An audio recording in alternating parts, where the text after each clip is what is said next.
Allô, allô, c'est Karine du blog Mon Coin Lecture et bienvenue à la deuxième partie de cette vidéo Top 2020. Aujourd'hui, je vais vous parler de romans SFFF et de jeunesse. Mais en fait, je ne vous en parlerai pas aujourd'hui parce que je vous en ai déjà parlé et que j'ai décidé de couper la vidéo en deux. Donc, miraculeusement, à cet instant même, je vais me changer et redevenir la Karine de la semaine dernière. Mais avant, si mon contenu vous intéresse, vous pouvez faire le pouce en l'air ou encore me suivre sur les réseaux sociaux, surtout sur Instagram, à Mon Coin Lecture, où vous allez voir des livres, des plantes, puis des chandelles, puis des fois mon chez nous. Ça va ressembler à ça. Donc, here we go! Deuxième partie de ce top, les romans SFFF. J'en ai encore quelques-uns à vous proposer et j'ai lu beaucoup de bonnes fantaisies, de bonnes science-fiction cette année et je pense que de plus en plus je découvre ce que j'aime dans ce type de roman-là.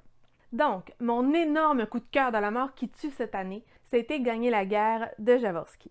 C'est pas mêlant, là, j'ai déménagé dans cet univers-là, j'ai lu toutes les nouvelles qui se passent avant et après dans son autre recueil, je suis en train de lire les bandes dessinées. Je voulais pas quitter l'univers, faire des liens et tout ça, parce qu'il y a plein de liens, c'est riche, ça n'a pas de bon sens, il y a énormément de personnages. Et surtout, on se retrouve avec un personnage principal, Don Benvenuto, qui est un genre de bandit, qui est au service d'un des grands de la ville, et ce grand de la ville-là, il est prêt à tout et il est très, très, très rusé. On est dans des trucs politiques, il y a des trahisons, il y a des quêtes, des aventures, il y a de tout là-dedans. Les descriptions sont géniales. Et ce que j'ai surtout aimé, c'est que Benvenuto, il n'est pas cave. Genre, à toutes les fois qu'il se passe quelque chose, il y a cette hypothèse-là, puis il nous les partage. Donc, à toutes les fois qu'on se dit, ben voyons donc, il va arriver ça, hop, lui aussi, il a pensé, puis il embarque dans notre sens. Donc, quand on est devin, là, sérieusement, c'est cool de voir que le personnage, il lit un peu aussi, on se sent moins seul.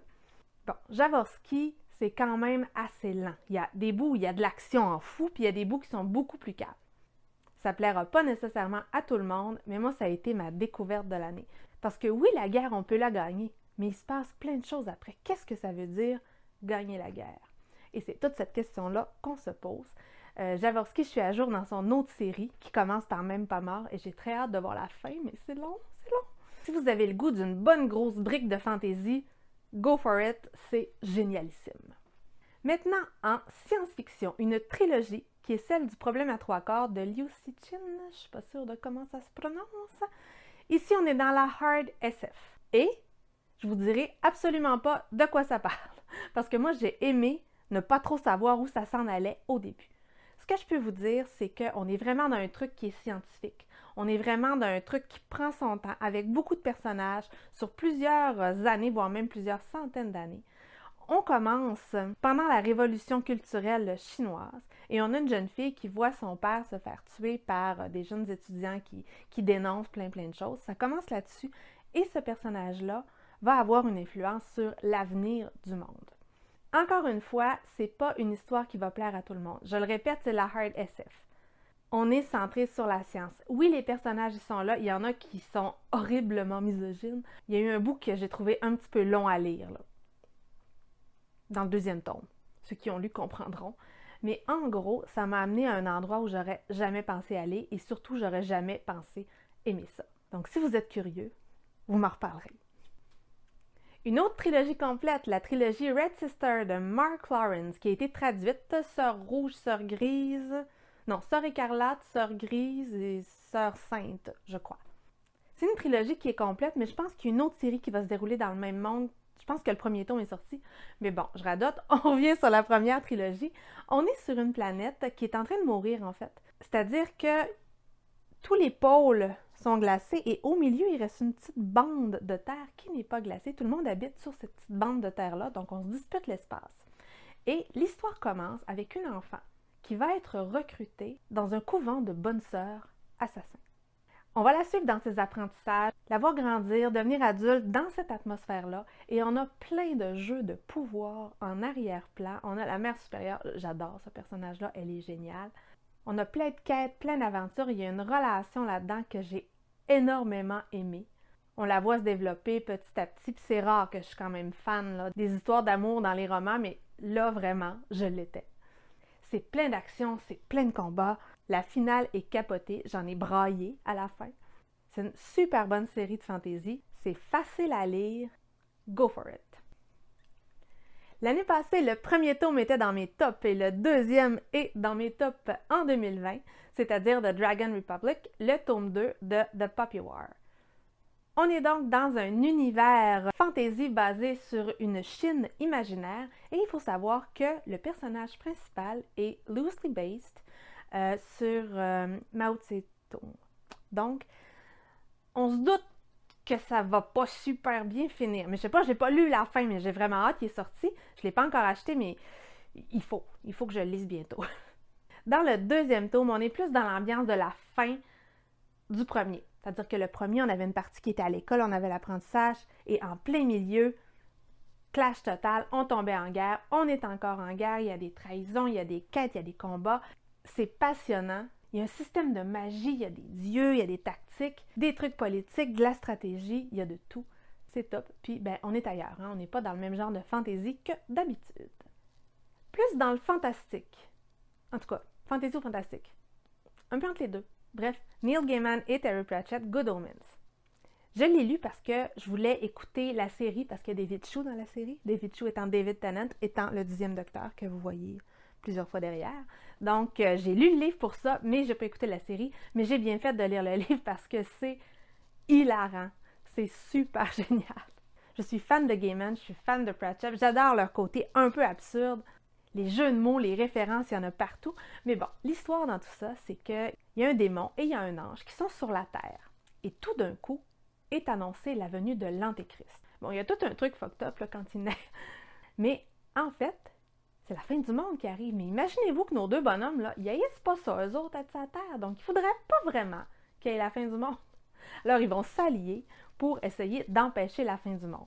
Tout peut arriver avec ces auteurs-là. J'ai adoré ça. C'est drôle, c'est enlevé. Bref, si vous aimez les auteurs, vous allez aimer celui-là. Puis il paraît que la série est bonne en plus. Là, j'ai vraiment peur de manquer de batterie. Puis si je perds tout parce que j'ai manqué de batterie, là, je fais un drame. Je vous jure, je fais un drame. Bon, on n'en est pas là. Je pense que je vais l'arrêter. Je vais faire stop et me recommencer, juste pour être sûre.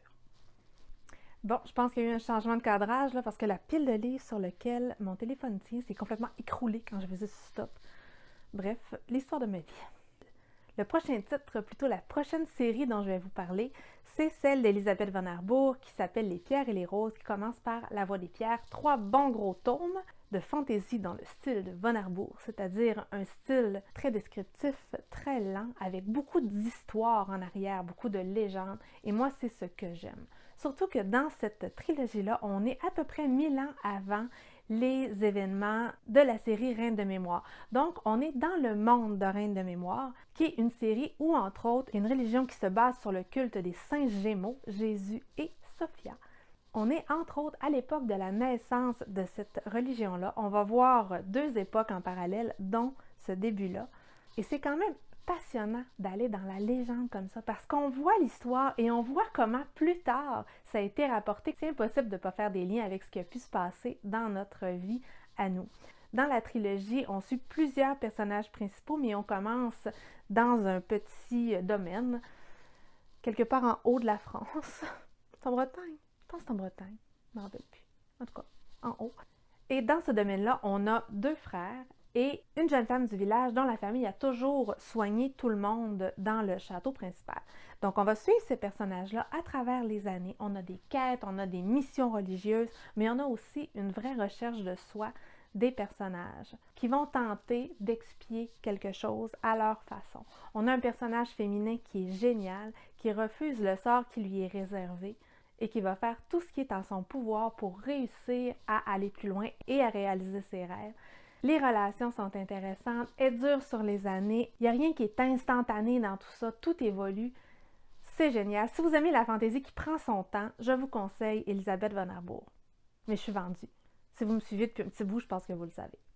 Dernier roman dans la catégorie fantaisie fantastique. J'aurais de la difficulté à le mettre, je dirais fantastique. Mais bon, c'est compliqué des fois dans ma tête, ça, de démêler les deux.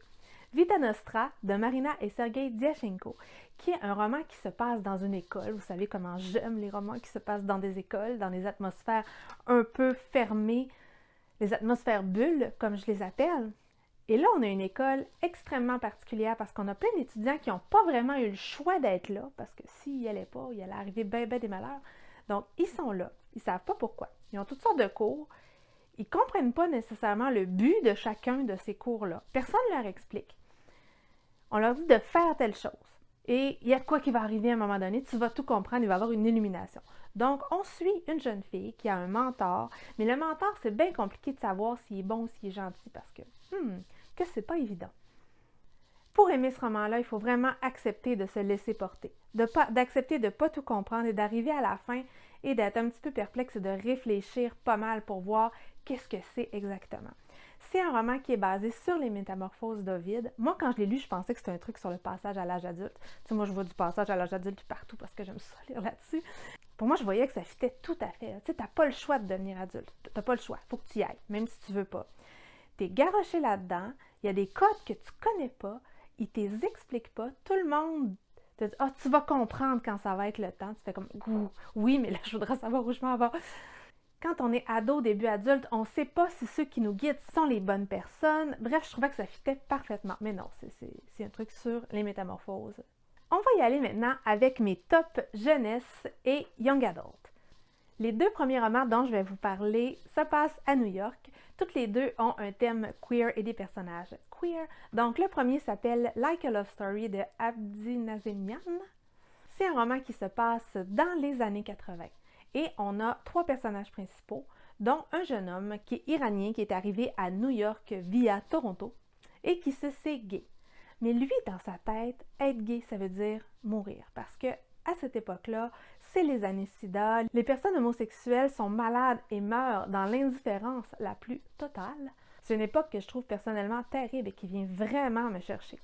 Donc, on est là-dedans. Le jeune homme va rencontrer aussi deux autres personnages. Une jeune fille dont l'oncle est gay et atteint du sida, et son meilleur ami qui est gay aussi, mais qui est out and proud. Les trois vont se rencontrer. Il va se tisser toutes sortes de liens qui sont crédibles. J'ai adoré la fin, j'ai adoré l'évolution de ces relations-là, j'ai trouvé ça génial. Mais c'est surtout l'arrière-plan. On voit apparaître le mouvement ACT UP, on voit les manifestations, on voit l'activisme, on voit les gens qui commencent à se lever et qui disent « Hey, on est en train de mourir, do something ». Tout ça, c'est génial. Sur le thème, j'ai lu il y a quelques années « Ne suis jamais de larmes sans gants » qui est fabuleux et qui est poignant. C'est terrible. Et là, je suis en train de taponner mon micro, j'espère que non. Non, je l'ai caché dans mes cheveux, je ne suis pas sûre si c'est mieux. Mais qui est très adulte. Tandis que là, on a un thème qui se ressemble, un contexte très différent, mais on est dans le young adult. Et je trouve que c'est parfaitement bien fait. Donc, je recommande. Deuxième roman, c'est Felix Ever After de Kaysen Callender.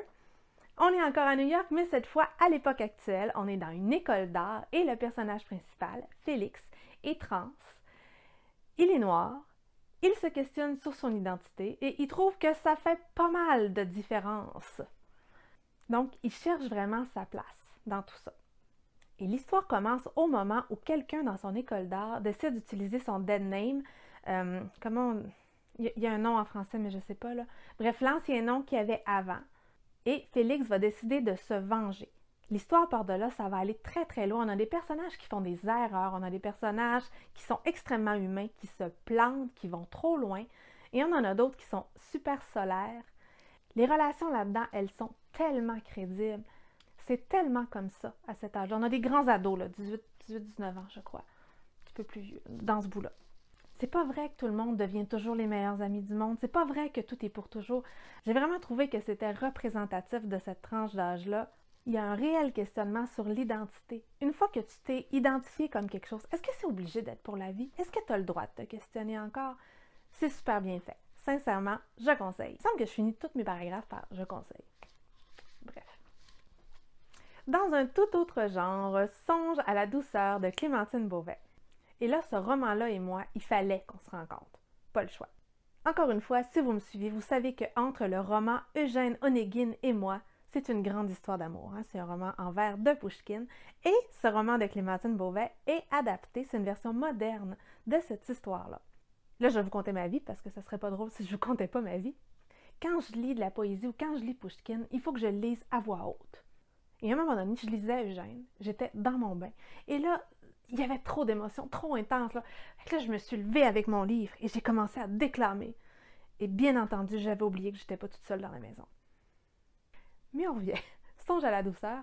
Donc, l'adaptation, elle est super bien faite. On est maintenant. On a des personnages de maintenant et j'ai trouvé que la transposition de la Russie du 19e à nos jours a été super bien faite. Et on a la même histoire dans le fond. Le même personnage d'Eugène qui est au-dessus de ses affaires, qui est désabusé de la vie, que lui, l'amour, c'est pas pour lui parce que lui, il a tout vécu. Et on a notre personnage féminin qui, elle, vit dans ses livres, mais qui se laisse charmer par cette Eugène, qui, bien entendu, se croit beaucoup trop bien pour elle. Mais bon, ils vont se recroiser. C'est toute la même histoire. Il y a une petite note d'espoir. L'écriture de Clémentine Beauvais, c'est fluide. C'est aussi écrit en vers. C'est top. C'est Eugène. Il faut le lire, puis il faut lire Eugène aussi. Voilà. Maintenant, pour un peu plus jeune, on va parler de la série Fanny Cloutier de Stéphanie Lapointe. Si vous m'avez suivi en novembre, quand je faisais des vlogs, je lisais entre autres un de ces romans-là. C'est des super beaux livres. Je ne les ai pas ici, parce que je les ai pris à la bibliothèque. Quand il va être tout sorti, je vais les acheter. Des super beaux livres. Chaque page est en couleur. Il y a des animations là-dedans. Il y a des bouts que c'est écrit comme à la main. C'est le journal de Fanny Cloutier, qui est une jeune adolescente, très adolescente. C'est-à-dire qu'elle agit, elle réfléchit ensuite. Elle a des plans qui ont juste pas d'allure. Elle réussit toujours à embarquer tout le monde dans ses histoires. C'est hilarant. Puis moi, ben, comme c'était un petit peu mon genre, je me reconnaissais tellement là-dedans, là, ça n'avait pas de bon sens. Donc, dans le premier tome, Fanny, sa mère, elle est décédée. Son père est un chercheur qui a la tête dans les nuages, qui adore sa fille, mais qui des fois, il a vraiment pas le tour. Donc, dans le premier tome, il lui annonce comme ça, la veille, que cet été, lui, il s'en va et elle doit aller passer l'été chez sa tante Laurette à Sainte-Lorette. Une tante qu'elle ne connaît pas vraiment, dans le fin fond de la campagne québécoise. Elle est en tas. Vous pouvez vous imaginer. Elle n'est pas vraiment contente. Mais bref, elle va bouder un bout, mais elle va se faire une vie là-bas. Elle va rencontrer quelqu'un. Et il va se passer plein d'aventures. C'est super drôle. Et d'un autre côté, les relations adolescentes sont bien dépeintes. Il y a énormément de bienveillance dans ça aussi. C'est sûr qu'il y a des petites chicanes, mais on ne tombe pas dans les clichés. La situation ne tourne pas toujours comme on aurait cru. Cette série-là, c'est un petit bonbon. Maps dit un petit bonbon acidulé, puis je suis vraiment, vraiment d'accord. Là, c'est vraiment ça. C'est une gourmandise. On lit ça quand on n'est pas de bonne humeur. Et nous voilà toutes regaillardies. Voilà. Le dernier roman des top jeunesse, c'est le tome 2 du Club de l'ours polaire, qui est Le Monde des sorcières. Lui, il est là. Je le vois, mais je ne le sortirai pas parce qu'après ça, je vais oublier de le ranger. Je me connais. Tu sais, des fois, faut pas faire exprès. Je vous avais déjà parlé du tome 1, je pense qu'il faisait partie de mes coups de cœur l'année où je l'avais lu. C'est une série jeunesse. C'est pas young adult, on est jeunesse, mais c'est tellement bien fait. C'est l'histoire d'une jeune fille qui veut être exploratrice, sauf que les explorateurs, ben, c'est des mecs.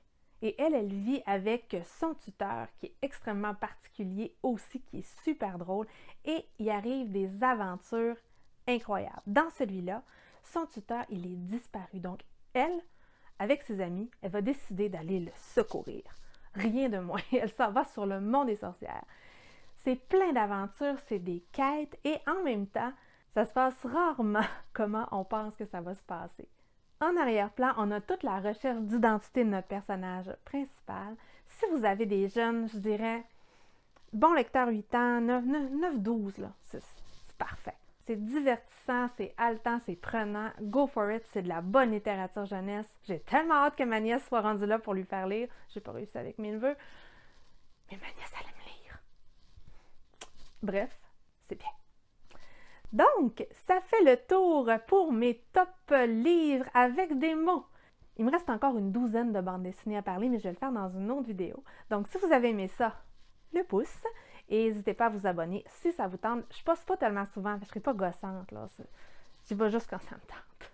Donc, est-ce qu'il y en a là-dedans que vous avez lu? Est-ce que je vous ai tenté? Et sur ce, je vais vous dire à la prochaine. Bye bye!